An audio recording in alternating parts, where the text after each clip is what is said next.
네, 안녕하세요. 사무엘상 두 번째 강의를 이제 시작하려고 합니다. 먼저 기도하고 오늘 함께 나눌 말씀을 또 우리 함께 받을 수 있으면 좋겠습니다. 함께 기도하겠습니다. 사랑이 많으신 아버지 하나님 감사합니다. 오늘도 우리들을 말씀 앞에 세워주시고 불러주시고 또 우리 한 사람 한 사람 가운데 허락하여 주실 그 은혜의 말씀들의 귀를 기울이며 나아갈 수 있도록 하여 주시니 감사합니다.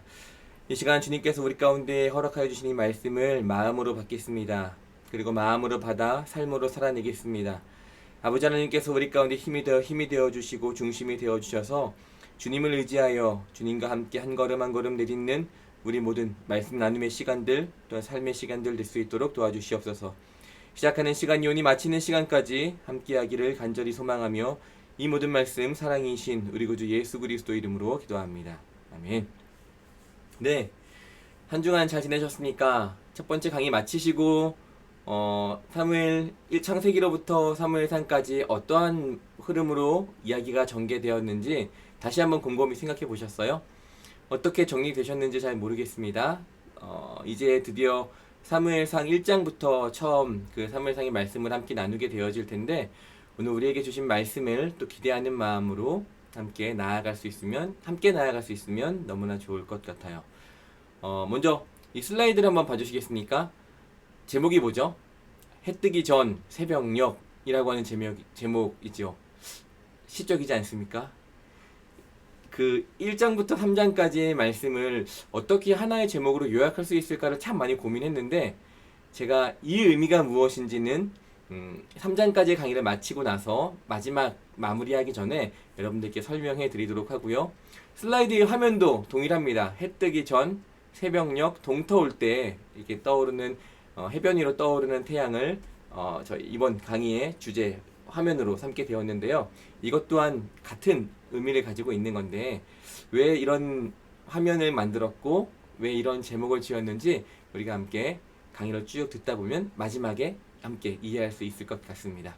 먼저 우리가 성도님들께 제가 프린트물을 전해드리기도 하고 올려드리기도 하고 했는데 눈으로 읽는 말씀이라고 하는 테마, 첫 번째 1번 테마를 함께 살펴보려고 합니다. 이거는 뭐냐면 우리가 눈으로 먼저 한번 읽어보고 난 다음에 각 장별로 우리가 1장, 2장, 3장을 나누게 되는데 각 장별로 중요한 내용이라고 생각되는 것을 한번 여러분들께서 찾아보시고 성도님들께서 찾아보시고 한번 적어보면 좋겠다라는 생각으로 눈으로 읽는 말씀이라고 하는 첫 번째 테마를 넣어놓게 되었습니다. 이런 내용이 있었죠.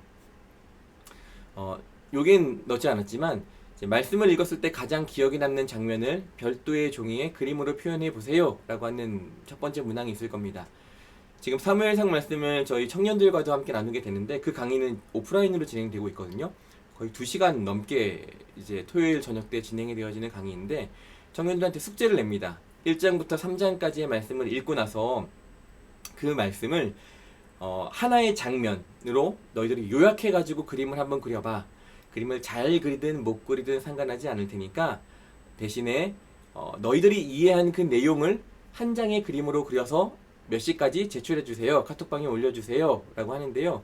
우리 청년들 그림을 굉장히 잘 그리고 개성있게 잘 그리는데 아마 여러분 성도님들도 한번 해보시면 좋을 것 같아요. 말씀의 내용이 중구난방 이 내용 있던 것들이 하나의 그림으로 표현되어지면서 모아지는 효과들이 나타나게 되거든요. 그리고 그림으로 이미지 가운데 저장이 되어지기 때문에 한번 그런 과정들을 거쳐보면은 재밌지 않을까 하는 생각들을 해보게 되어집니다. 첫 번째 문제가 이런 문제였죠. 임신하지 못한 한나가 이스라엘의 하나님께 기도하여 얻은 아들의 이름은 무엇입니까? 그리고 그 이름의 뜻은 무엇입니까? 여러분들 아마 잘 알고 계실 겁니다. 사무엘상이니까 당연히 그 아들의 이름은 사무엘이겠죠. 그리고 사무엘이라고 하는 이 이름의 히브리어로 뜻은 하나님께서 들으셨다라고 하는 뜻입니다. 한나의 눈물을 하나님께서 보셨고 한나의 그 가슴 아픔을 하나님께서 살피셨고 한나의 울부짖음에 귀를 기울이셨던 하나님께서 내가 다 듣고 있었다 한나야 나는 다 듣고 있어 라고 하는 그 의미를 담아 하나님께서 들으셨다라고 하는 이름으로 아들 이름 사무엘이라고 하는 이름을 짓게 되었죠. 두 번째 문제는 어떠한 문제였습니까? 엘리 제사장의 아들들의 행실은 어떠했냐? 사무엘과 굉장히 비교될 만한 사람들이었어요. 엘리의 가문은요. 사무엘상 2장 12절로부터 17절까지, 22절로부터 26절까지 엘리 대제사장의 두 아들, 이후에 알게 되겠지만 홈리와 비느하스라고 하는 두 아들이 있는데, 이 아들이 어떠한 사람인지, 어떠한 그들의 행실이 어떠했는지 잘 굉장히 구체적으로 기술되어 있어요. 하나하나 뭐 설명하자면 사실 굉장히 말씀을 읽으면 우리가 잘 이해되기 때문에 중요한 것은 무엇이냐면 12절에 여호와를 알지 못하였다라고 하는 것과 17절에 소년들의 죄가 여호와 앞에 심히 크면 그들이 여호와의 제사를 멸시함이었더라 라고 하는 이 두 개의 말씀만 보더라도 이 두 아들들의 행실이 어떠했는지를 우리는 너무나 잘 알게 되어지죠. 제사장으로 하나님을 경외함보다, 하나님을 더욱더 섬기고 사랑함보다 자신의 실속과 자신의 유익을 차리고자 살아가게 되어지는, 바쁘게 살아가게 되어지는 그 두 아들들의 모습을 우리들은 말씀을 통해서 보게 되어지죠. 세 번째 문제입니다. 여호와 하나님께서 어린 사무엘을 부르셨을 때 사무엘은 무엇이라고 대답하였습니까? 라고 하는 질문이었습니다. 사무엘상 3장 10절 말씀, 우리가 너무나 잘 알고 있는 말씀이죠. 이렇게 대답합니다. 말씀하옵소서, 주의 종이 듣겠습니다 라고 하는 그 고백으로 여호와 하나님 앞에 나아가게 되어지죠. 근데 우리는 이 말씀이 얼마나 중요한 말씀인지 사무엘의 그 삶을 통틀어서 한번 살펴볼 수 있어야만 합니다. 이 고백은요, 그냥 잠을 자고 있다가 사무엘아 사무엘아 라고 하는 그 이름을 듣고 벌떡 일어나서 하나님을 찾았던 그 순간의 고백이 아니에요. 왜냐? 이것은 평생 그의 삶의 고백이 되어지고 말았습니다. 왜냐하면요, 사무엘이 이렇게 고백했잖아요. 말씀하옵소서, 주의 종이 듣겠습니다 라고 하였던 이 고백, 그는요 평생 그의 삶의 그 끝의 시간까지 하나님의 음성에 귀를 기울이며 살아갑니다. 그리고 거기서 그치느냐? 아니죠. 듣게 되어진 그 명확한 음성을 전해야 할 곳에 선포하며 살아가는 삶을 살아갔던 것이 바로 사무엘의 일평생의 삶이었어요. 그의 시작이 어디에 있었느냐? 바로 이 3장 10절의 고백이죠. 말씀하옵소서 주님, 주의 종이 듣겠습니다.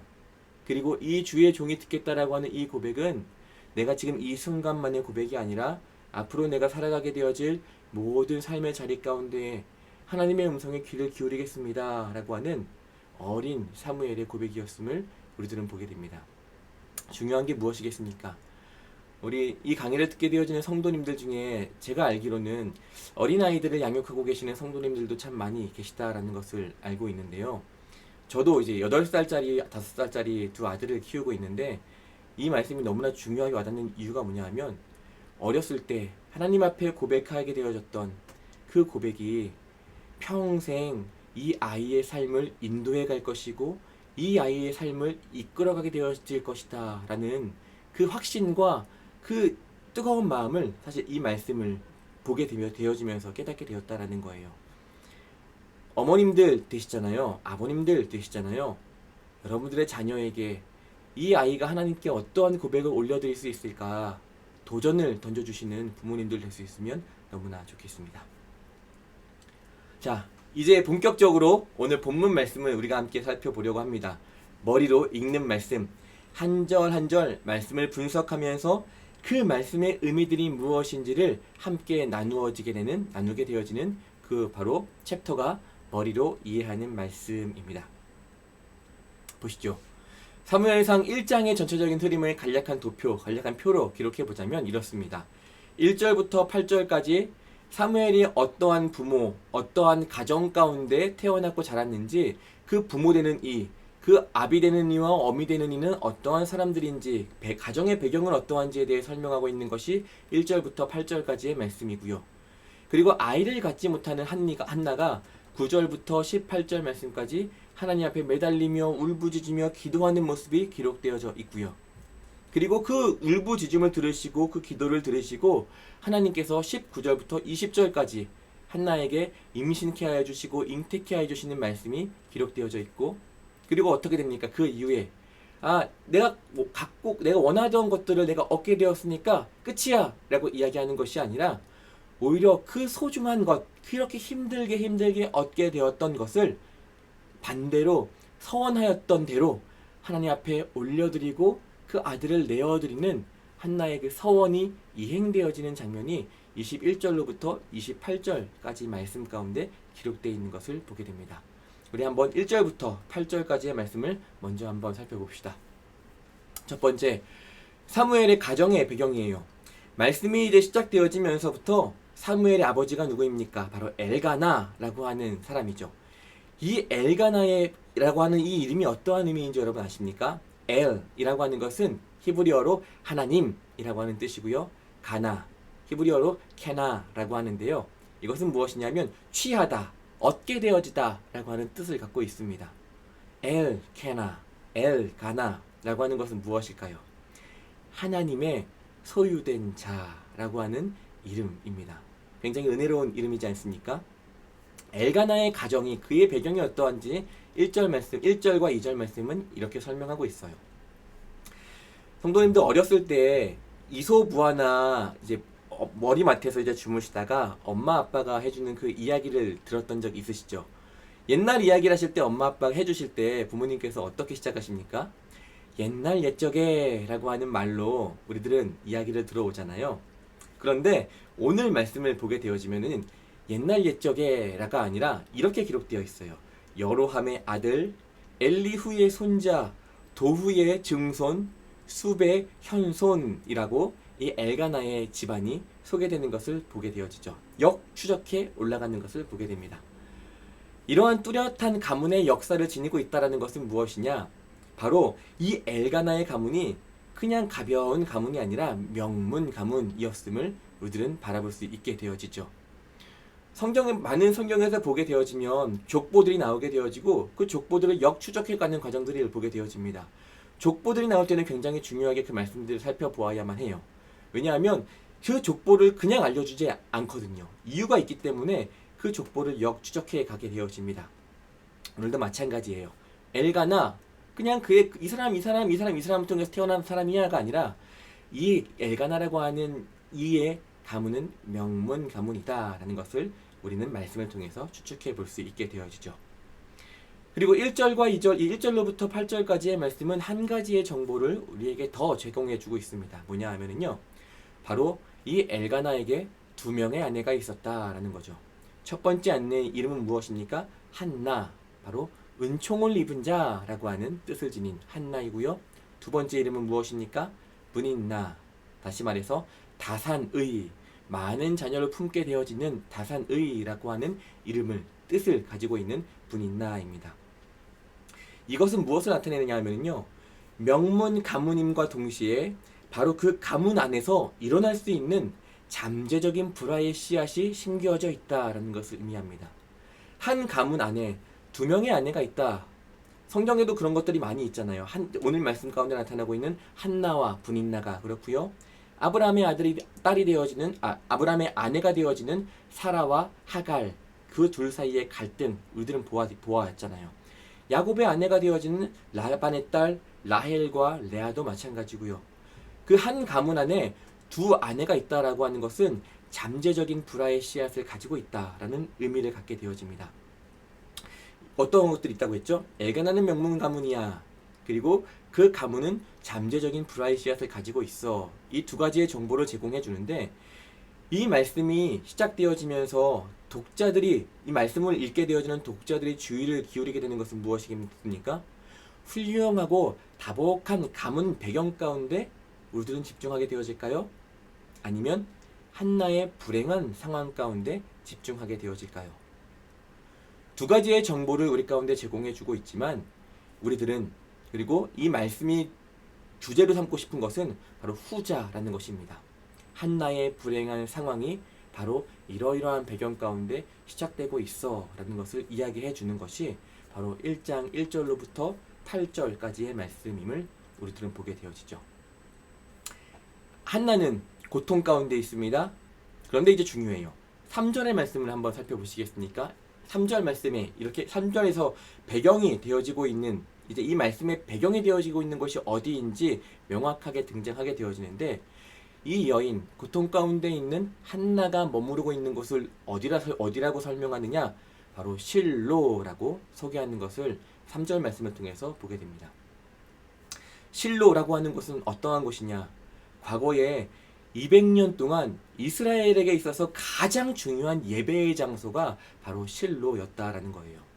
그 실로에는요, 성막이 있고 그 성막 안에는 언약궤가 있었습니다. 성막과 언약궤가 있었던 너무나 중요한 장소가 바로 실로라는 거예요. 따라서 수많은 이스라엘 백성들이 하나님을 예배하기 위하여서 매년 매 순간 모여든 곳이 바로 이 실로였다라는 거죠. 여러분 보세요. 고통 가운데 있는 여인이 머무른 곳이 바로 예배의 처소, 예배의 장소, 하나님과의 깊은 교제의 자리였음을 바로 한나의 모습을 통해서 보게 된다는 거예요. 성도님들께 질문 드립니다. 성도님들 고통 가운데 있을 때 여러분들은 어느 자리에 계십니까? 이 말씀은 무엇을 이야기하고 있는 걸까요? 고통 가운데 다른 곳에 물러나 있는 것이 아니라 숨어 지내는 것이 아니라 고통 중에 여호와를 찾으라는 거예요.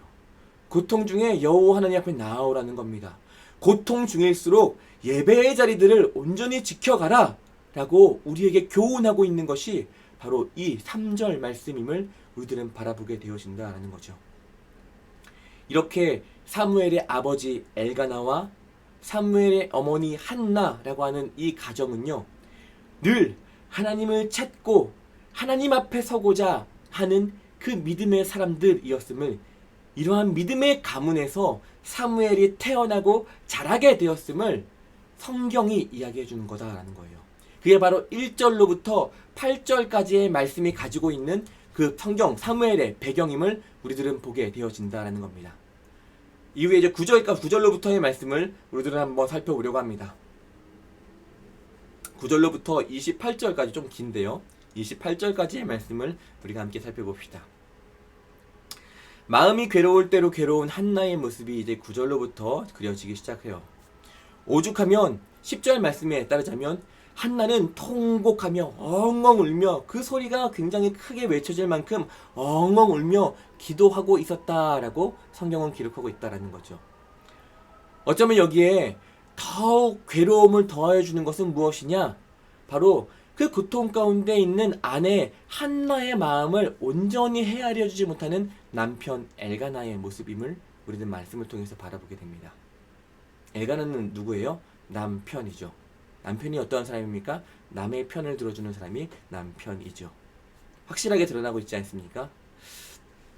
말씀을 자세히 살펴보면은요, 한나는 확실히 믿고 있었던 한 가지가 있었던 것 같아요. 그게 무엇이냐면요, 5절 말씀 가운데 이러한 내용이 기록되어 있는데, 하나님께서 자신의 태를 닫으셨다라는 것을 한나는 알고 있었다라는 거죠. 이것은 무엇을 증거하는 것이냐?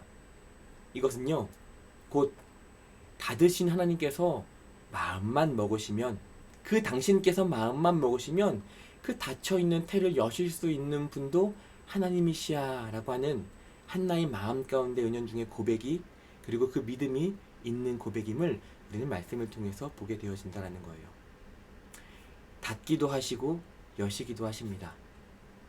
주기도 하시고 거두시기도 하시는 분이 바로 여호와 하나님이세요. 성도님들, 주 이름 찬양이라고 하시는 찬양 혹시 아세요? 주의 이름을 찬양해, 주의 이름을 찬양해. 이런 찬양 혹시 알고 계시는지 모르겠어요. 우리 주일에도 많이 찬양하곤 하는데, 이 찬양이 욥기서 1장 21절과 22절 말씀을 배경으로 쓰여져 있거든요. 우리에게 필요한 믿음의 고백이에요. 이렇게 기록되어 있습니다. 욥기 1장 21절 말씀에 이르되 내가 모태에서 알몸으로 나왔사온즉 또한 알몸이 그리로 돌아갈지라. 주시니도 여호와시요 거두시니도 여호와시오니 여호와의 이름이 찬송을 받을지니이다 하고 라는 이 찬양의 가사이자 말씀의 고백이거든요. 한나의 고백이 바로 이러한 고백이었던 거예요. 욥의 고백이 바로 이러한 고백이었던 거예요. 욥의 사랑하는 아들들을, 자식들을 다 잃게 되어지고 갖고 있는 모든 재산들을 잃게 되었을 때 욥은 이렇게 고백하잖아요. 거두신 이도 주신 이도 여호와시지만 이 모든 것들을 걷어가신 이도 여호와십니다. 그러니 나는 여호와의 이름을 찬송하겠습니다 라고 하는 고백이 있잖아요. 이것이 우리들의 고백이 되어져야만 합니다. 여러분들이 믿는 하나님 어떠한 분이십니까? 능치 못하심이 없으신 하나님이심을 믿는 저와 여러분 되어지기를 간절히 소망합니다. 이어서 또 다른 계속 이어지는 말씀을 보게 됩니다. 하나는요, 닫으신 이도 자신의 태를 닫으신 이가 여호와 하나님이시기에 이 닫힌 태를 여실 수도 있는 분이 바로 하나님이시다라는 확신을 가지고 있었어요. 그런 확신이 있었기 때문에 여종의 고통을 아시고 그 아들을 주시면 나실인으로 다시 여호와께 나의 아들을 올려드리겠습니다 라고 11절 말씀을 통해서 고백하고 있습니다. 나실인 어떠한 사람입니까? 거룩하게 구별되어진 사람이죠. 삭도, 머리에 삭도를 대면 안 됩니다. 포도주와 독주를 마셔서도 안 됩니다. 죽어있는 시체와 죽어있는 것과 부정한 것과 접촉하여서는 또 안 되는 이가, 거룩하게 구별되어진 이가 바로 나실인이라고 우리는 이해하고 있죠. 알고 있죠. 바로 한나는 태어나지도 않은 그 아들을 거룩하게 다시 여호와 하나님께 올려드리겠다라고 이야기하고 있다는 거예요. 생각해 보십시오. 이 고백이 쉬운 고백이었을까요? 어려운 고백이었을까요? 우리들은 이 고백이 너무나 한나에게 있어서 어려운 고백이었을 거야 라고 생각할지 모르겠지만 한나에게는 너무나 쉬운 고백이 될 수밖에 없었을 것입니다. 왜냐? 이미 여호와 하나님을 온전히 신뢰하고 있었거든요. 닫으신 이도 여호와, 다시 주실 이도 여호와, 거두신 이도 여호와, 주신 이도 여호와, 거두실 이도 여호와시라는 것을 한나는 너무나 정확히 알고 있었고 그 믿음이 온전히 서 있었기 때문에 나에게 주신 것 마땅히 주님께 올려드리겠습니다 라고 하는 고백이 될 수밖에 없었다라는 거죠. 사무엘상 12장 23절에 사무엘이 이후에 뭐라고 고백합니까? 나는 하나님 기도하기 쉬는 죄를 범하지 않겠습니다 라고 사무엘은 고백하게 되어지잖아요. 우리가 볼 때 어떻게 그 기도를 계속해 갈 수 있어? 대단하다, 대단한 고백이다 라고 이야기했지만 그 앞전의 말씀을 보게 되어지면 사무엘은요 그 이스라엘 백성들을 위하여서 계속 기도해 왔어요. 마음을 다해 중심을 다해 여호와 하나님 앞에 계속 기도해 왔거든요. 그렇기 때문에 기도하기 쉬는 죄를 범하지 않겠다라고 하는 것은 이미 사무엘에게 어려운 고백이 아니었다라는 거예요. 이미 이어져 왔기 때문이죠. 그의 삶이. 우리들도 그와 같은 삶을 살아가야 되지 않겠습니까? 바로 한나 또한 그러한 마음과 삶으로 살아가고 있었던 여인임을 우리들은 바라보게 되어진다는 거죠. 이러한 한나의 모습에 이어서 또 다른 한 사람의 모습이 비교되어져서 등장하게 되어집니다. 누구냐? 그는 바로 그 이스라엘의 대제사장 엘리라고 하는 사람이죠. 12절 말씀에 등장합니다. 슬픔을 꾹꾹 눌러내며 기도하고 있는 한나의 모습을 가까이서 바라보고 있지만 그는 한나를 어떻게 평가하느냐? 포도주나 독주에 취한 여인으로밖에 생각하지 않는 엘리 대제사장의 모습이 성경 말씀 가운데 기록되어 있습니다. 이것은 어떠한 것을 의미하는 것이냐? 바로 이 모습이 지금 곧 이스라엘 민족의 영적인 상태를 의미하고 있어요. 무엇이 온전한 것인지 분별할 수 없는 영적인 상태. 대제사장이 기도하고 있는 여인을 바라보며 기도하고 있구나가 아니라 술 취해 있네? 라고 이야기하고 있는 것이 사실 말이나 되는 것입니까? 이게 이스라엘의 영적인 상태다라는 거예요. 엘리의 모습을 통해서 보게 되어지는 말이죠. 이어지는 17절 말씀을 살펴보게 되어지면 엘리가 한나를 향하여서 뭐라고 이야기하느냐? 평안을 선포합니다. 그리고 바로 이어지는 18절에서 한나는 다시 그녀의 얼굴에 근침빛이 없었더라 라고 성경은 고백하고 있어요. 보십시오. 한나의 상황이 변한 것이 있습니까? 엘리가 평안을 선포했는데 그 평안의 선포를 듣고 한나의 상황이 변한 것이 있습니까? 여전히 불임의 상태예요. 해결된 문제가 하나도 없는 상태입니다. 그런데 바뀐 것이 한 가지 있죠. 그 이후의 말씀을 한번 살펴보십시오. 그녀의 마음가짐이 바뀌었어요. 마음가짐이 바뀌고 근심이 사라지다 보니 이후에 아들을 얻게 되어지는 한나의 모습을 우리는 말씀을 통해서 보게 됩니다. 그리고 그렇게 아들을 얻게 되었을 때에 그녀는 하나님과의 약속을 잊지 않고 기억하였죠. 그리고 그 약속대로 아들을 여호와께 드리며 그의 평생을 여호와께 기쁨으로 들었다라고 27절과 28절 말씀 가운데 기록되어 있습니다. 함께 고민해보기 원하는 한 가지가 있어요. 저와 여러분들의 모습을 한번 떠올려 볼 수 있으면 좋겠습니다. 우리는 어떠한 걱정과 근심 가운데 어떠한 모습을 보이게 되느냐? 상황이 해결되어져야지만 우리들은 근심을 거둬요. 하지만 하나님을 온전히 신뢰하는 이들은 상황이 바뀌지 않더라도, 상황이 변하지 않더라도 먼저 자신의 마음을, 그리고 자신의 중심을 견고하게 여호와 하나님 앞에 세워감으로, 그리고 상황을 바꾸어가는 그 그리스도인들의 모습, 하나님을 온전히 신뢰하는 자의 모습을 우리는 말씀을 통해서 깨닫게 되어지죠. 오늘 우리가 먼저 바꾸어 먹어야만 하는 마음가짐은 과연 무엇이 있는가 한번 곰곰이 생각해 볼 수 있으면 좋겠습니다. 지금 여러분을 눈물 짓게 만드는 것, 여러분들을 무너지게 만드는 그 상황에 대하여 나는 오늘 어떠한 마음을 가지고 살아가고 있는가 한번 고민해 보아야 하겠죠. 하나님께서 우리에게 요구하시고 원하시는 마음은 무엇이겠습니까? 상황이 바뀌어지고 상황이 나아져야지만 이제 다행이다 라고 근심을 거두시겠습니까? 아니면 여전히 근심 가운데 있는 상황이지만 내 마음과 중심을 여호와 하나님께 맡겨두고 나의 마음가짐을 먼저 바꾸게 되었을 때에 상황은 바뀌지 않는다 하더라도 내 중심이 여호와 하나님께 단단히 붙들려 있기에 그 상황을 하나님의 시선으로 바라보게 되어지고 하나님의 마음으로 바라보게 되어질 우리들의 모습을 하나님께서 요구하고 계시지는 않을까라는 생각을 해보게 되어집니다. 그렇게 이러한 상황을 통하여서 얻게 된 아들의 이름, 바로 사무엘이라고 이름을 짓죠. 아까 처음 말씀을 나누기 시작할 때 말씀드렸다시피 하나님께서 들으셨다라고 하는 의미입니다. 하나님께서 한나야, 내가 너의 눈물을 보았다. 한나야, 내가 너의 문설주에 기대어 울부짖는 그 너의 기도 소리를 내가 들었다. 너의 그 울부짖음을 내가 들었다. 라고 응답하시면서 준 아들의 이름, 하나님께서 들으셨다. 라고 하는 이름이죠. 자, 사랑하는 성도 여러분, 아이를 이제 하나님께서 허락하여 주셨습니다. 이제 한나가 해야 하는 것은 무엇일까요? 2장 말씀 가운데 이제 그것이 등장하게 되어지는데 성도님들은 무엇이라고 생각하십니까? 이제 2장 말씀을 함께 살펴보겠습니다. 2장의 흐름을 먼저 한번 살펴보면요, 이래요. 1절로부터 11절까지 한나의 노래라고 하는 말씀이 이렇게 기록되어져 있습니다. 보면은요, 성경을 가지고 계신 분들은 한번 성경을 잘 살펴보십시오. 사무엘상 2장 1절로부터 10절까지의 말씀을 살펴보면은요, 다른 말씀보다 한두 칸이 조금 더 안으로 들여쓰기가 되어져 있는 것을 우리들은 말씀을 통해서 보게 됩니다. 이렇게 쓰여진 것이 무엇이냐면은 한나의 노래, 찬양시, 고백이라고 우리는 보게 되어진다라는 거예요. 이렇게 쓰여진 게 또 어디에 있느냐?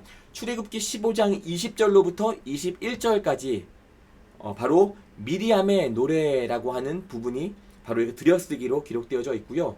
그리고 사사기 5장 1절로부터 31절까지 굉장히 긴 말씀인데 사사기의 드보라 사사에 대한 내용이거든요. 바로 드보라 사사가 여호와 하나님을 찬양하게 되어지는 찬양시가 이렇게 바로 들여쓰기로 기록되어져 있는 것을 보게 되어지죠. 바로 여기가 한나의 노래라고 기록되어져 있는 말씀입니다. 그리고 12절로부터 17절까지 엘리의 아들들 홈니와 비느하스에 대한 소개가 이루어지는 모습을 우리들은 보게 되어지죠.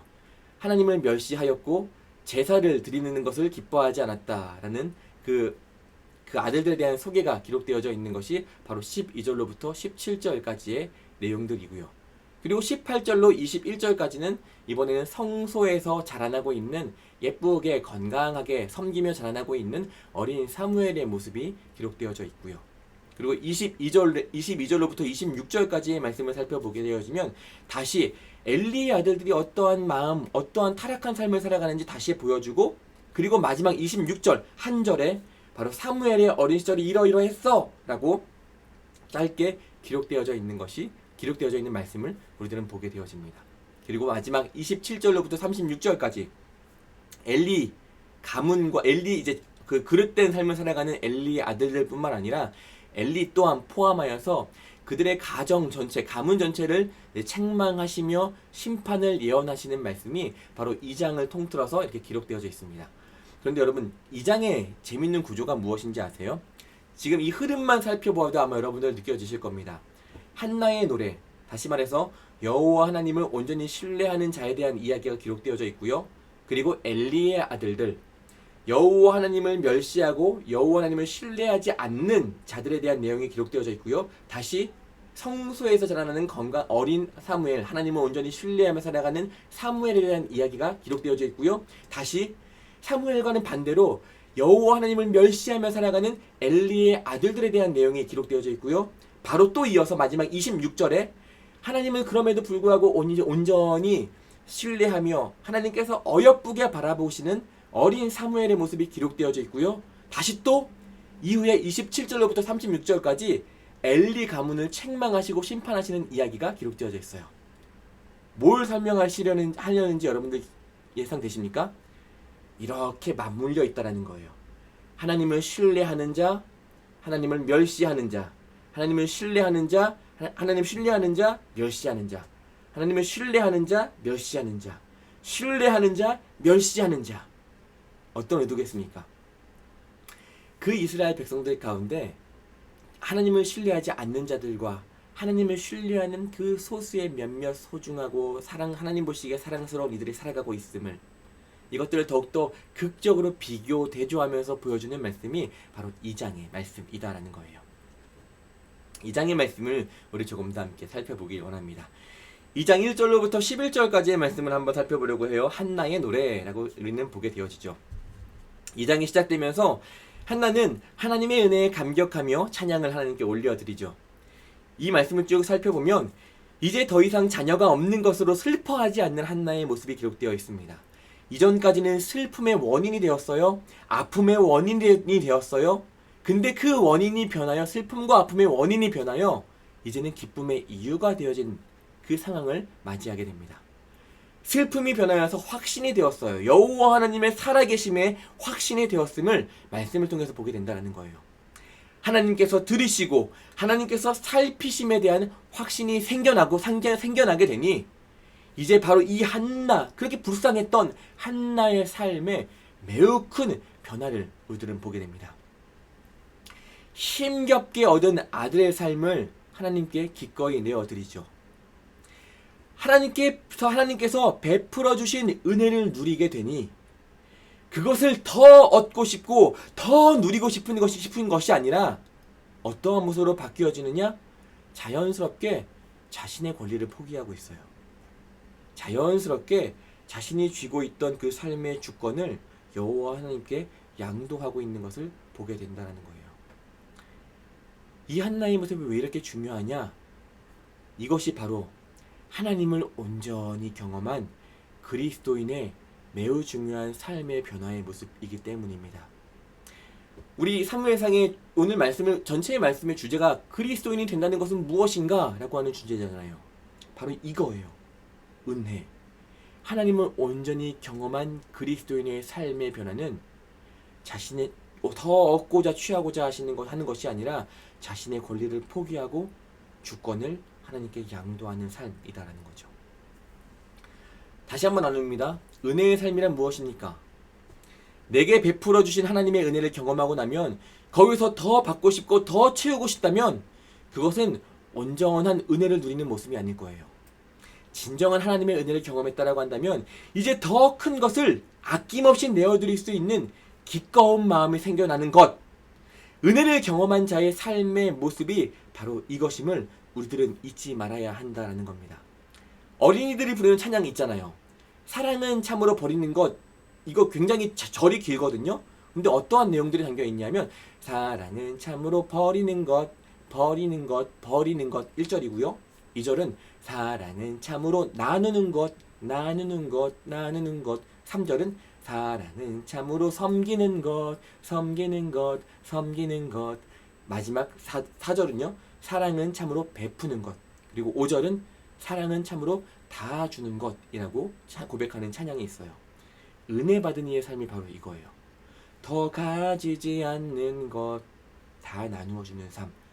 주 권리를 내어드리고 포기하고 주권을 양도하고 나누는 삶이 바로 진정한 은혜의 삶임을 여러분들 잊지 마시길 바랍니다.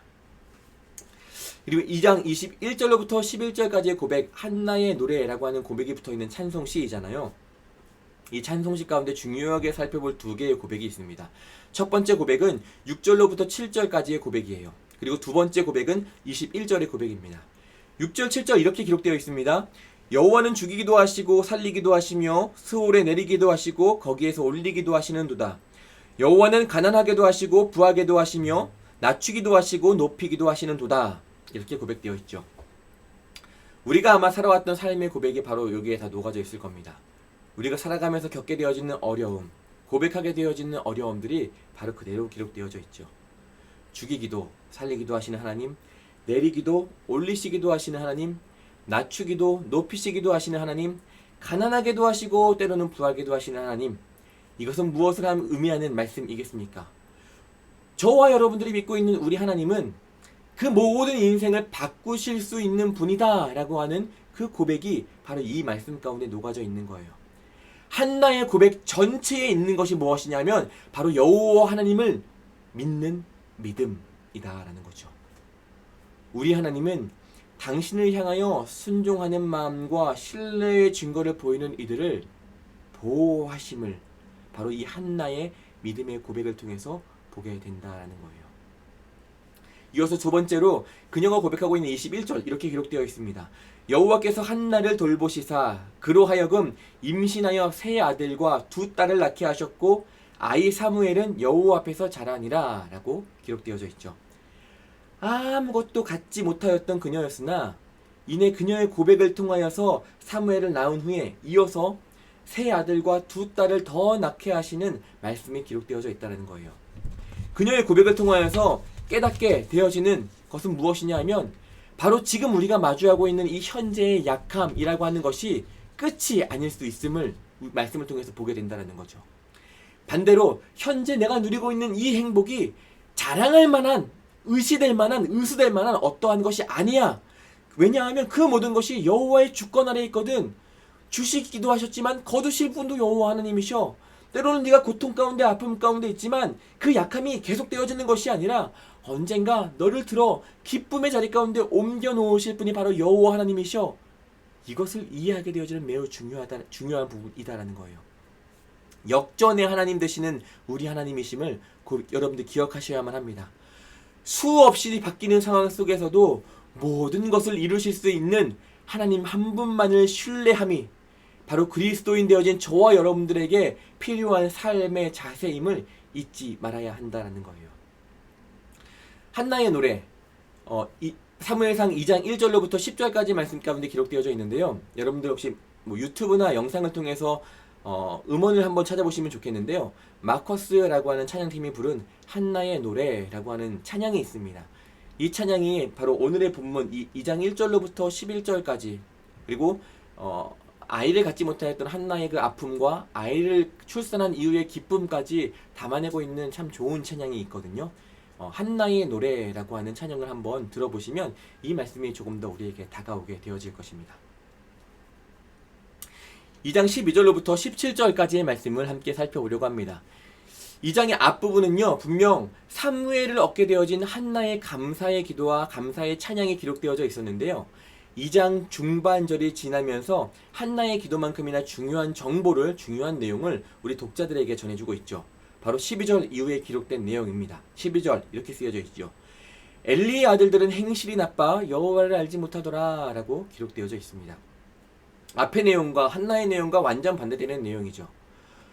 아무것도 취하지 못한 여인이 여호와 하나님만을 의지하여 귀한 아들을 얻게 되어진 내용과는 반대되는 내용입니다. 엘리는 누구입니까? 대제사장이죠. 엘리의 아들들은요, 분명 어려서부터 철저하게 신앙으로 키워졌어야만 하는 자녀들이 분명해요. 하지만 대제사장의 아들들이 여호와를 알지 못한다라고 하는 말씀으로 성경이 시작되어지고 있어요. 아무것도 취하지 못한 여인이 하나님을 의지함으로 귀한 아들을 얻게 되어진 내용.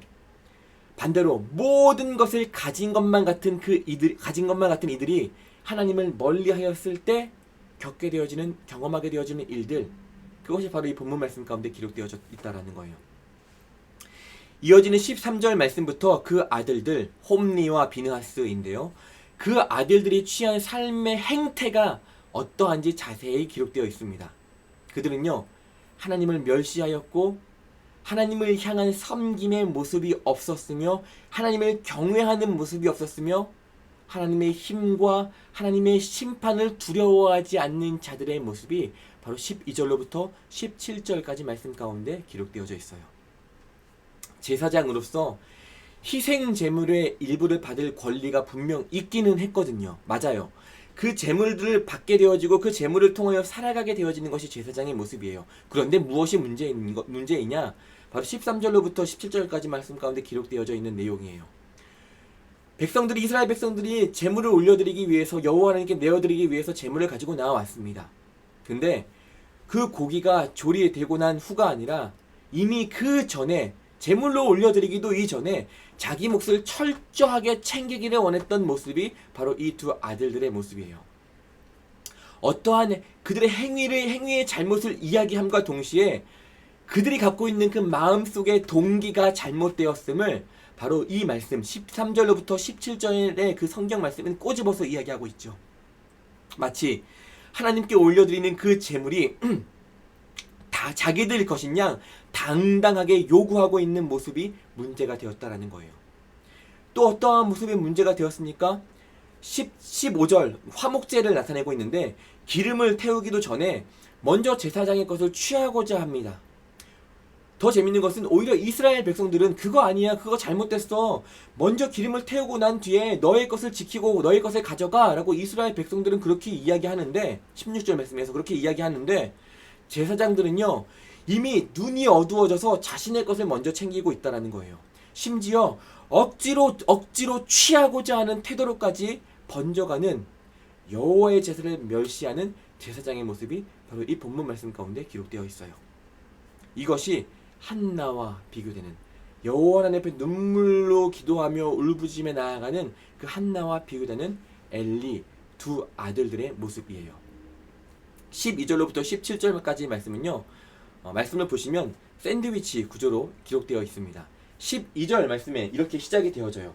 2장 12절 말씀에 엘리의 아들들은 행실이 나빠 여호와를 알지 못해 라고 주제를 던져주고 13절로부터 그 행실들이 어떠한지 16절까지 말씀 가운데 자세히 기록되어져 있고요. 마지막 17절 그 문단을 마무리하게 되어질 때에 이 소년들의 죄가 여호와 앞에 심히 크면 그들이 여호와의 제사를 멸시했어 라고 다시 한번 강조하며 그 아들들의 모습을 기록하고 있다라는 거죠. 보십시오. 사랑하는 여러분, 그리스도인 되어진 저와 우리들에게 엘리의 이 두 아들들과 같은 모습이 과연 무엇이 있겠냐라는 거예요. 하나님께 내어드리기에 앞서서 내가 먼저 취하고자 애쓰고 노력하였던 것들은 과연 없었는가? 지난 한 주간 우리들의 삶 속에서 하나님께 올려드린 제물을 먼저 취하고자 하였던 우리들의 마음과 중심이 과연 어떠한 것들이 있었는가? 한 주간의 우리들의 삶을 되돌아보며 그것들을 한번 반성해 볼 수 있는 시간들이 될 수 있으면 너무나 좋겠습니다. 한번 여러분들 고민해 보세요.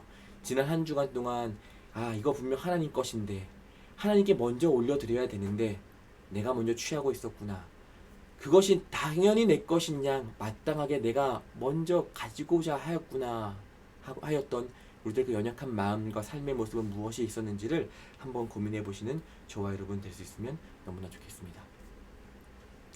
18절로부터 26절까지의 말씀 한번 살펴봅시다.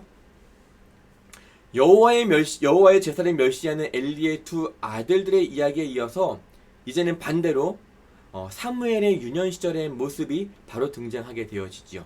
무엇이라고 설명하고 있습니까? 사무엘은 어렸을 때 세마포 에봇을 입고 여호와 앞에서 섬겼다라고 18절 말씀이 이렇게 기록하고 있어요. 세마포 에봇을 입었다는 것은 무엇이냐면요, 바로 이 사무엘이 성소 안에서 자라났다. 엘리를 아마 도왔음을 우리들은 예상해 볼 수 있게 되어질 것 같아요. 성소 안에서 하나님의 일들을 감당해가며 하나님의 일들을 배워가며 그 안에서 자라나고 있음을 이 말씀은 이야기하고 있다라는 거죠. 어려서부터 성소를 드나들며 하나님을 온전히 섬기는 사무엘의 모습인데요. 여러분들께 질문 드립니다. 하나님의 일들을 감당해가는 이 어린 사무엘은 누구에게 하나님의 일들을 이렇게 감당해가는 것을, 섬겨가는 것을 배웠을까요? 아마도 엘리를 통하여 혹은 뭐 자기보다 나이가 많은 엘리의 그 두 아들들의 모습을 통하여 배운 것은 아닐 것입니다. 왜냐하면 이미 엘리와 엘리의 두 아들들은요, 영적으로 참 많이 무뎌져 있고 타락해 있기 때문이죠. 그럼에도 불구하고 이 성소 안에서 이 어린 사무엘은 어떻게 하나님의 일들을 감당하고 배워갈 수 있었을까? 사무엘은요, 보십시오. 어머니를 통하여 이미 태어나기 이전에 서원을 통하여서 여호와 하나님께 드려진 아이였습니다. 이 아이의 주인이 누구입니까? 어머니 한나였을까요? 아니면 성소 안에서 이 아이를 돌보고 있는 엘리였을까요? 아니죠. 우리는 너무나 명확히 알고 있습니다. 이 사무엘의 주인이 누구이신지. 주인 대신 여호와 하나님께서 사무엘을 기르셨을 것이고 사무엘을 친히 가르치셨을 것임을 우리는 이 말씀을 통해서 보게 되어지죠. 뿐만 아니라 이 사무엘의 아비 되는 엘가나와 한나는요, 매년 제사를 올려드리기 위하여 방문할 때마다 조금씩 성장해 있을 그 어린 사무엘을 위하여 옷을 지어다 입혔다라고 성경은 기록하고 있습니다. 이런 마음의 정성과 열심을 하나님께서는 지켜보았을 것이지요. 20절 말씀을 살펴보면요, 엘리 대제사장이 한나를 축복하고 있습니다.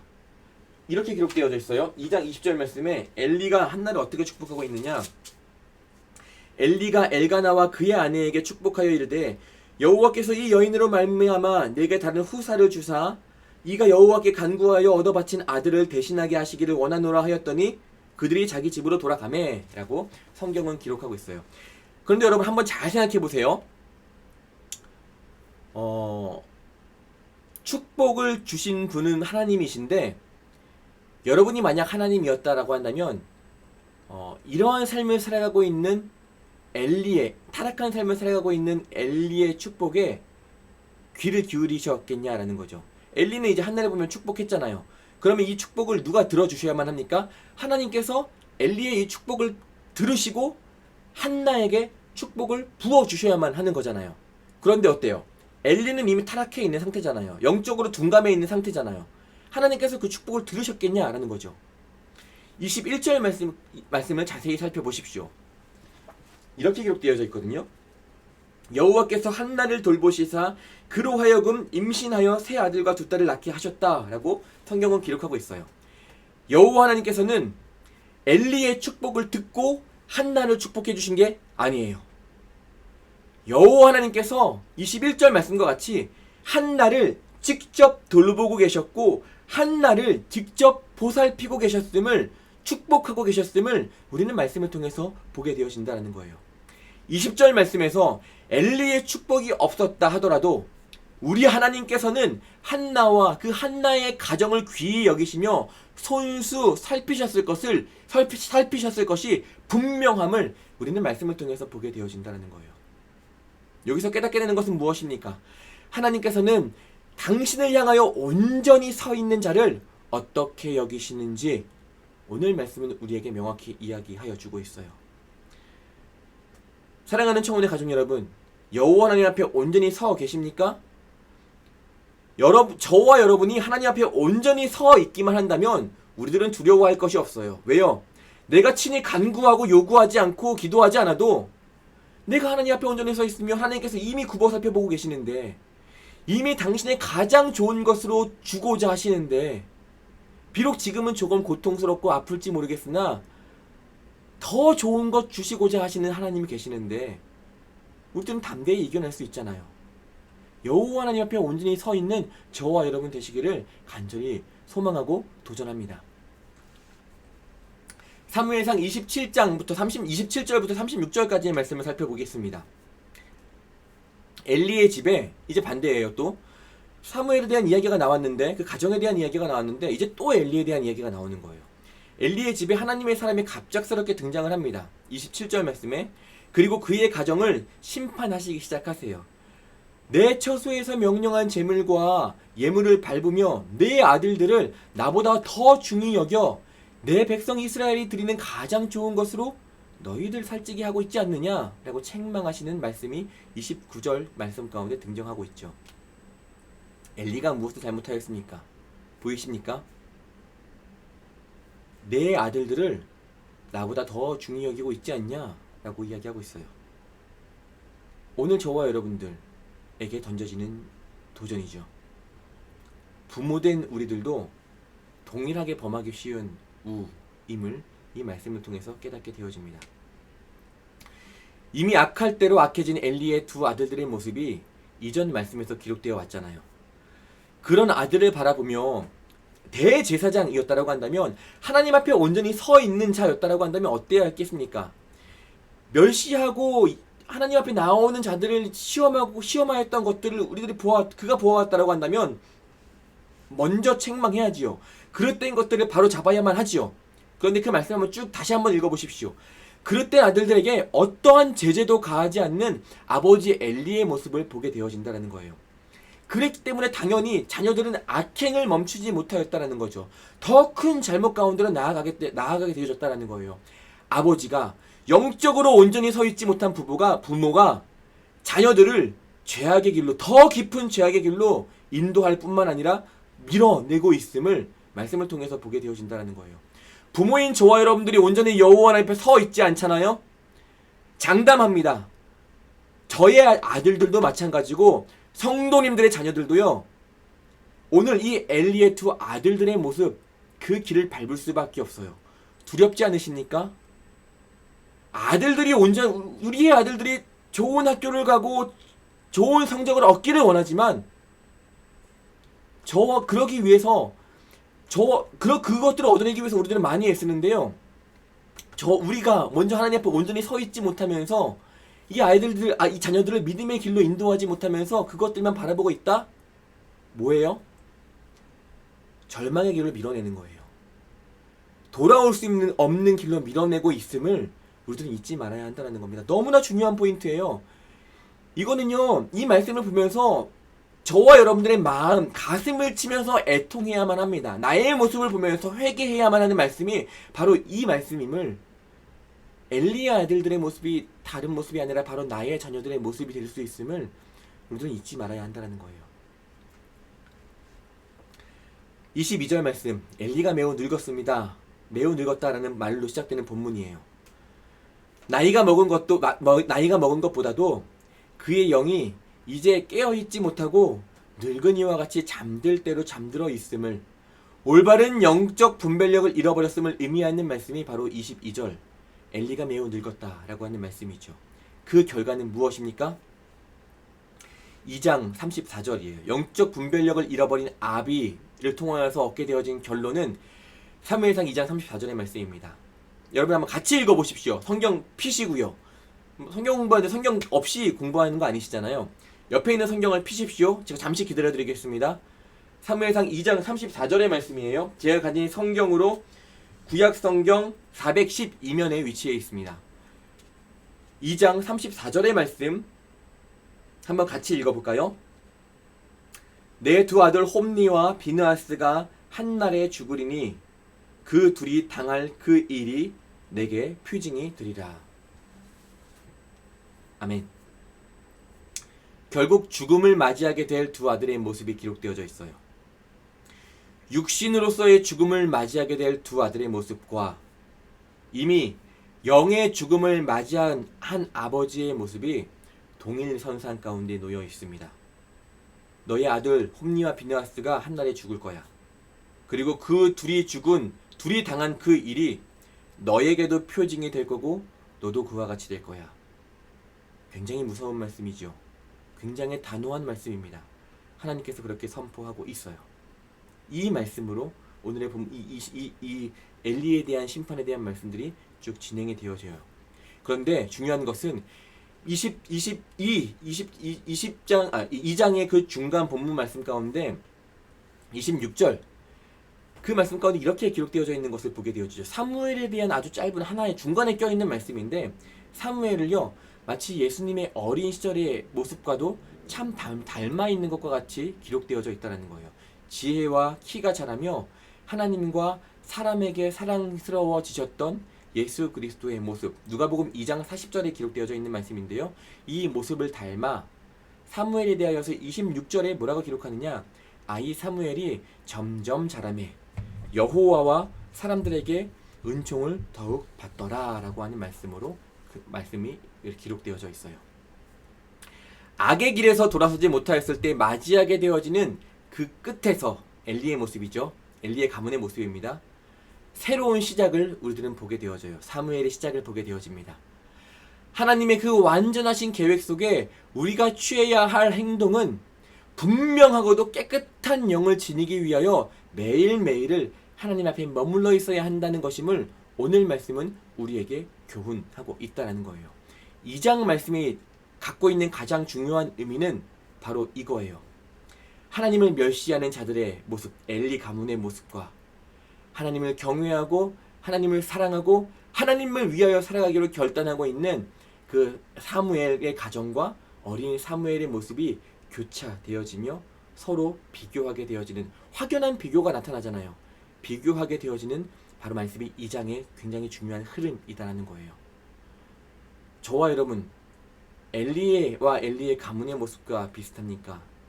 사무엘과 사무엘의 가문의 모습과 비슷합니까? 정답은 너무나 명확하죠. 우리가 쫓아야 할 표대, 우리가 바라보아야 할 방향성이 너무나 명확하게 드러나는 2장의 말씀임을 보게 되어집니다. 사무엘상 3장의 말씀을 함께 살펴보려고 합니다. 3장의 흐름은 이래요. 이제 사무엘이 표면 가운데 등장하게 되어지죠. 사무엘을 부르시는 말씀, 사무엘아 사무엘아 사무엘아 부르시는 그 잠자리에 있는 사무엘을 부르시는 여호와 하나님의 부르심이 1절로부터 10절까지 말씀 가운데 등장하게 되어지고요. 그리고 11절로부터 18절까지의 말씀은 그 이제 하나님, 네, 주의 종이 듣겠습니다 라고 하는 사무엘에게 하나님께서 처음 들려주신 메시지는요, 바로 엘리 집안에 대한, 지금 사무엘이 머물고 있는 엘리 집안에 대한 저주와 그것들을 선포해라 라고 하는 명령의 메시지입니다. 그게 바로 11절로부터 18절까지 말씀 가운데 기록되어져 있고요. 마지막 19절로부터 21절까지의 말씀은 무엇이냐? 이제 앞으로 선지자로서 살아가게 되어질 사무엘의 모습이 어떠해야 할지를 방향성과 그 삶의 모습을 명확하게 보여주는 것이 바로 19절로부터 21절까지의 말씀입니다. 1절로부터 10절까지의 말씀을 먼저 함께 살펴봅니다. 아이 사무엘이 엘리 앞에서 여호와를 섬겼다라고 하는 1절의 말씀으로 시작되어지죠. 여러분, 이 말씀 참 많이 들어왔잖아요. 자, 여러분들께 질문을 던집니다. 사무엘이 엘리와 함께 같은 그 공간에 머물면서 이렇게 분주하게 하나님의 일들을 섬기고 이곳저곳 오고 가며 분명 일들을 도왔을 거 아니에요. 자, 여러분들이 한번 엘리가 되어보세요. 엘리가 되어서 내 눈 앞에서 막 이렇게 오고 가고 있는 하나님의 일들을 열심히 기쁨으로 섬기고 있는 사무엘의 모습을 보게 되어질 때, 이 사무엘이 어떠한 모습으로 보였을까? 여러분들이 엘리였다라고 한다면 이 사무엘을 어떠한 모습으로 바라보았을까 한번 생각해 보십시오. 참 예쁘네, 잘하고 있구나 사무엘아, 이 시선으로 바라보셨겠습니까? 아니면 쟤 왜 저렇게 분주해? 저 조그마한 녀석이 뭘 안다고 하나님의 일들을 감당하고 있어? 라고 보셨겠습니까? 이 말씀을 쭉 묵상해 가는데요, 보세요. 저는 어떠한 생각을 했냐면요, 사무엘이 그렇게 열심히 오고 가며 일을 하였지만 제가 만약 엘리였다라고 한다면 그냥 사무엘 자체가 눈에 들어오지 않았을 것 같아요. 그가 기쁘게 일하든지 분주하게 오가든지 아무것도 눈에 들어오지 않았을 겁니다. 왜냐? 2절 말씀에 따르자면 이미 엘리의 눈은 어두울 대로 어두워져 있거든요. 그의 영이 잠들어 있는 상태이잖아요. 하나님의 일을 기쁘게 감당하는 그 사무엘의 모습이 눈에 들어오지도 않았을 겁니다. 자기의 아들들만 바라보고 있었겠죠. 여호와의 말씀이 희귀하였던 시대라고 성경은 이야기합니다. 그 시대의 상황을 설명해주고 있죠. 이상이 흔히 보이지 않았던 시대라고 그 말씀의 배경은 이야기하고 있습니다. 여러분들께 질문 드릴게요. 여호와의 말씀이 희귀한 것이겠습니까? 아니면 여호와의 말씀을 듣는 이들이 그만큼 없었다라고 하는 말씀이겠습니까? 오늘 우리들은 어떻냐라는 거죠. 오늘 저와 여러분들이 살아가고 있는 오늘 이 삶의 시대, 우리들의 이 시대, 여호와의 말씀이 희귀합니까? 아니면 그 여호와의 말씀에 귀를 기울이고 듣고자 하는 이들을 찾아내는 것이 그들이 정말 희귀하게 보여지는 것입니까? 제가 여러분들께 확실하게 말씀드린 한 가지, 그게 무엇인지 아십니까? 여호와의 말씀은 희귀하지 않다는 거예요. 그때도 사무엘이 살던 그 시대에도, 그리고 신약 시대에도, 구약 시대에 통틀어 신약 시대에 통틀어 오늘 저와 여러분들이 살아가고 있는 바로 지금 오늘 이 시대에도요, 정확히 명확합니다. 여호와의 말씀은 희귀하지 않습니다. 언제나 어디서나 저와 여러분들에게 말씀하여 주시고 다가오시고자 하시니까는요. 근데 무엇이 문제냐? 그것을 들으려 하지 않는다라는 거죠. 들려와도 모른 채 한다라는 겁니다. 들을 수 없을 만큼 잠들어 있는 우리들이 문제이지 않겠습니까? 이게 문제죠.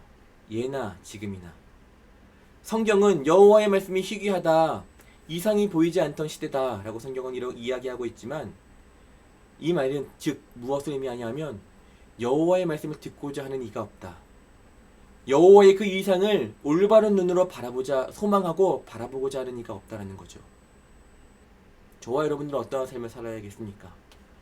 이상이 보이지 않고 말씀이 희귀하다라고 이 세상 가운데 하나님의 말씀을 사모하고 그 이상을 사모하며 살아가는 우리들의 모습이 있어야 되지 않겠냐라는 거죠. 우리에게 주는 너무나 소중한 도전입니다. 잊지 마십시오. 여호와의 말씀은 단 한 번도 희귀한 적이 없습니다. 여호와의 말씀은 단 한 번도 그친 적이 없습니다. 그러니 오늘 사무엘과 같이 우리들은 주여 말씀하여 주시옵소서, 주의 종이 듣겠습니다라고 하는 고백으로 주님 앞에 나아가야 한다는 거죠. 이러한 세상 가운데 여호와 하나님의 음성에 귀를 기울이는 한 사람이 있었습니다. 그것도 4번이나 말이죠. 3장 5절 그리고 6절과 8절 11절 총 4번 사무엘은 여호와 하나님의 음성에 귀를 기울이며 반응합니다. 여러분들께 질문 하나 또 드릴게요. 사무엘이 하나님의 음성을 들을 수 있었던 이유는 무엇이었을까요? 하나님의 음성을 들었던 이유는 무엇이었겠습니까? 그는요, 하나님의 등불이 꺼지지 않았던 하나님의 궤가 있는 여호와의 전에 머물러 있었기 때문에 하나님의 음성을 들을 수 있었던 거예요. 3장 3절 말씀 우리 한번 같이 읽어보시겠습니까? 사무엘상 3장 3절 이렇게 기록되어 있습니다. 하나님의 등불은 아직 꺼지지 아니하였으며 사무엘은 하나님의 궤에 있는 여호와의 전 안에 누웠더니, 이렇게 쓰여져 있죠. 여호와께서 사무엘을 부르시는지라 그가 대답하되 들었습니다. 어떻게 하나님의 등불이 꺼지지 않았던 곳, 하나님의 궤가 있던 곳, 여호와의 전, 이 세 곳은 다른 곳이 아니에요. 이 세 곳은요, 동일한 장소를 의미하고 있다는 거예요. 여호와의 전, 바로 여호와 하나님 앞에 있었음을 이야기하고 있죠. 이 이야기는 분명 오늘을 살아가는 그리스도인들의 삶이 어떠해야 할지를 명확하게 보여주고 있어요. 세상의 기준에서 볼 때 하나님을 모르며 살아가는 이들의 삶이 정상적인 것 같아 보일지 모르지만, 하나님의 뜻대로 살아가는 이들이 미련하고 비정상 같아 보이는 오늘의 이 시대 가운데 우리들이 어느 곳에 머물러 있어야 하는지를 이야기해주고 있다는 거예요. 하나님 곁에 머무르는 것이 얼마나 중요한지를 보여주고 있고 교훈하고 있는 말씀이 바로 이 말씀입니다. 그리스도인 되어진 우리들은 늘 하나님 곁에 머물러 있어야 한다는 거죠. 하나님의 등불, 하나님 등불이 꺼지지 않았던 바로 그곳, 하나님의 궤가 놓여져 있는 바로 그곳, 여호와 하나님의 전에 머물러 있었던 사무엘과 같이 말이죠. 우리들의 마음과 뜻과 중심이 여호와 하나님을 향하여 있어야지만 그의 음성을 들을 수 있음을 이 말씀은 이야기하고 있다는 거예요. 한 가지 또 다른 이야기를 해보자면, 사무엘은 앞에 3번, 다시 말해서 5절과 6절과 8절 사무엘아 하는 그 말씀이 들리는 곳에 사무엘이 찾아 나아갔거든요. 근데 그게 아니었어요. 근데 정작 하나님을 만나게 되었던 자리는 어디냐 하면은요, 바로 11절 말씀이에요. 하나님께서 음성으로 사무엘에게 다가와 주셨어요. 하나님은 어떠한 분이시냐? 물론 우리가 나아가 만날 수도 있지만 우리에게 다가와 주시는, 나를 찾아주시는 분이 바로 여호와 하나님이심을 우리는 기억할 수 있어야만 합니다. 그 하나님을 우리가 기대함으로, 만나기를 소망함으로 살아가는 저와 여러분들의 삶이 되어져야만 한다라는 거예요. 11절로부터 21절까지의 말씀입니다. 이제 거의 끝자락까지 왔죠. 조금만 힘내십시오. 이제 사무엘은요, 하나님의 음성에 귀를 기울여요. 주의 종이 듣겠습니다 라고 하는 평생 시작되어질 그 고백을 외치고 나서 하나님의 음성에 귀를 기울이게 되었을 때에 첫 번째 들려온 메시지가, 음성이 무엇이냐면, 하나님께서 바로 내가 머물고 있는 엘리의 집을 심판하시겠다라고 하는 음성을 12절과 13절 말씀을 통해서 명확하게 듣게 되어집니다. 다음날 아침이 되었어요. 이제 사무엘은 두려운 마음이 들죠. 너무나 생생했던 거예요. 내 눈앞에 있는 그 엘리 대제사장에 대한, 이 가문에 대한 심판에 대한 메시지가 너무나 생생하게 들려져 왔고, 바로 그 엘리 대제사장을 마주하게 되는데 어떻게 안 두려울 수 있겠습니까? 아침이 되어서 지난밤 하나님께서 사무엘에게 말씀하신 내용을 이제 엘리에게 그대로 전하죠.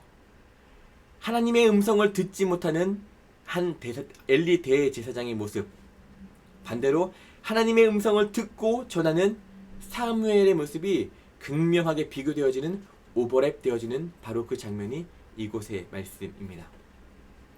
사무엘상 3장 19절 21절까지의 말씀.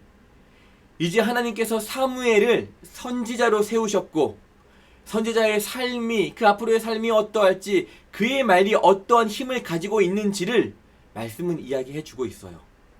이 말씀을 보게 되어질 때에 우리 신명기 18장의 말씀을 함께 살펴볼 수 있으면 좋겠는데요. 18장 18절로부터 22절까지의 말씀입니다. 하나님께서 선지자를 세우시고 그들에게 부여하여 주실 능력을 기록한 말씀이 바로 신명기 18장 18절로부터 22절까지. 제가 한번 읽어볼게요. 내가 그들의 형제 중에서 너와 같은 선지자 하나를 그들을 위하여 일으키고 내 말을 그 입에 두리니 내가 그에게 명령하는 것을 그가 무리에게 다 말하리라. 누구든지 내 이름으로 전하는 내 말을 듣지 아니하는 자는 내게 벌을 받을 것이요. 만일 어떤 선지자가 내가 전하라고 명령하지 아니한 말을 제 마음대로 내 이름으로 전하든지 다른 신들의 이름으로 말하면 그 선지자는 죽임을 당하리라 하셨느니라. 내가 마음속으로 이르기를 그 말이 여호와께서 이르신 말씀인지 우리가 어떻게 알리요 하리라. 만일 선지자가 있어 여호와의 이름으로 말할 일에 증언도 없고 성취함도 없으면 이는 여호와께서 말씀하신 것이 아니요 그 선지자가 제 마음대로 한 말이니 너는 그를 두려워하지 말지니라 라고 성경을 기록합니다. 요약해보자면 이래요. 선지자, 명령할 것은 다 그대로 전해라. 그리고 선지자의 명령을 듣지 않으면 듣지 않은 이들은 벌받을 거야. 세 번째, 그 명령을 잘못 전하는 선지자들은 죽임을 당하게 되어질 거야 라고 기록되어져 있는 거죠. 이제 이러한 삶을 살아야 하는 사무엘이에요. 그렇기에 어떻겠습니까? 하나님을 더욱 믿고 하나님을 더욱 의지할 수밖에 없는 사무엘의 모습을 바로 우리는 3장 11절로부터 21절까지의 말씀을 통해서 바라보게 되어지죠. 선지자라고 하는 이 단어, 히브리어로는요, 저희가 한글로 써놨는데 나비, 우리는 나비 있잖아요. 나풀나풀 날아다니는 그 나비가 히브리어로는 바로 선지자라고 하는 의미를 갖고 있고요. 헬라어로는 바로 제가 기록은 안 했지만 프로페테스, 앞을 바라볼 수 있는 자, 예언하는 자라는 프로페테스라고 하는 단어가 바로 이 선지자라고 하는 단어로 사용되어지는 것을 보게 되어집니다. 1장으로부터 3장까지의 말씀 아주 간략하게 딱 요약하고 이제 마무리할게요. 하나님께서 사무엘을 선지자로 세우셔요. 그리고 이제 하나님께서 명령하신 것들을 전해야만 하는 사무엘입니다.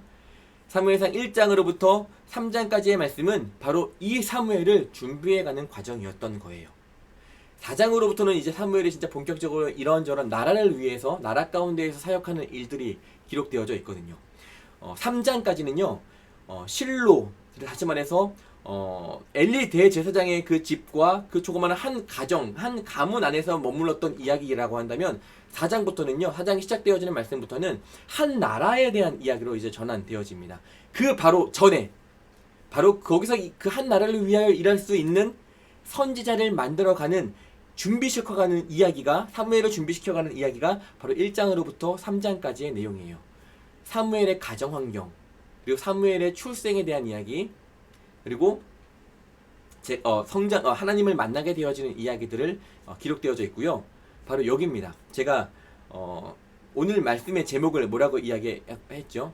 해 뜨는 해 뜨기 전 새벽녘이라고 했죠. 가장 어두운 시간입니다. 가장 칠할 것 같이 어두운 시간 새벽녘. 그런데 해가 떠오르게 되어질 것을 소망하고 기대하는 그 시간, 바로 이게요. 어두운 밤은, 그간 지나왔던 어두운 밤은 영적으로 무능한 대제사장 엘리와 또 엘리의 가문과 영적으로 잠들어 있는 이스라엘의 모습을 담아내고 있는 것. 해 뜨기 전 칠흑같이 어두운 시간, 이것을 의미하는 것이고, 그리고 새벽녘, 해가 떠오를 것을 이제 기대하게 되어지는, 떠오르는 태양은 무엇이냐 하면 바로 하나님께서 손수 이스라엘을 위하여 준비시키신 사무엘 선지자, 그것을 의미하기 때문에 그것을 이렇게 녹여내는 제목으로 해 뜨기 전 새벽녘이라고 하는 제목으로 이번 강의를 1장으로부터 3장까지의 강의를 진행해 보게 되었습니다. 이거는 저희 그 내용 가운데 없는데요. 제가 이제 마무리하면서 여러분들과 나누고 싶은 내용이어서 한번 마음으로 이해하는 말씀이라고 하는 것을 넣어봤어요. 뭐냐면요.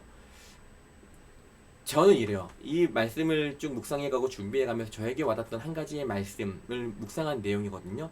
성도님들도 사무엘상 1장으로부터 3장까지의 말씀을 같이 성경 공부를 했잖아요. 그러면은 그 말씀 가운데 나에게 주신 말씀은 무엇일까 하나를 골라보시고 손으로 적어보시고, 아, 내가 이래서 이 말씀이 나에게 참 와닿는구나, 이래서 하나님이 나에게 이 말씀을 통해서 이러한 마음을 품게 하시는구나 라는 것들을 한번 기록해 보시면 너무나 좋을 것 같아요.